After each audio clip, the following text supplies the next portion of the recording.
আলোচনায় যারা আছেন এবং যারা শুনছেন সবার জন্য শুভেচ্ছা রইল। রাজনীতিতে প্রতিপক্ষকে টার্গেট করার প্র্যাকটিস বাংলাদেশে তো নতুন নয়। বিভিন্ন সময় বিভিন্ন গ্রুপকে টার্গেট করেছে, তবে কারো কারো টার্গেট যদি বিএনপি হয়েও থাকে, সেই টার্গেট করে কতটা লাভ হবে সেটা তারা বুঝে ফেলবে যখন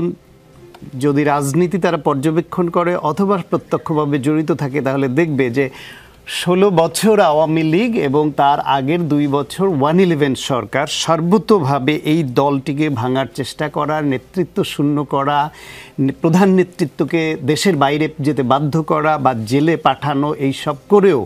এই দল থেকে উল্লেখ করবার মতো কোনো নেতাকে ভাগিয়ে নিতে না পারা বা দলকে ভাঙতে না পারার যে পরিস্থিতি বিএনপি দেখিয়েছে,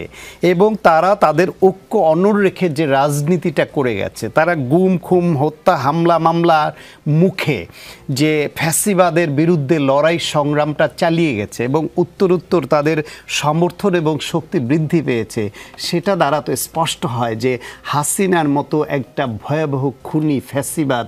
মাফিয়াতন্ত্রের যারা ধারক বাহক, তারাই যে দলকে টার্গেট করে কিছু করতে পারেনি, সেইটা এখন গণ অভ্যুত্থানের পক্ষের সবচেয়ে বড় শক্তি হিসেবে, বড় রাজনৈতিক দল হিসেবে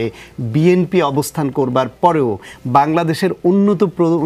প্রধান দল হওয়ার পরেও তাদেরকে কেউ টার্গেট করে যে কিছু করতে পারবে সেটা দুঃস্বপ্ন।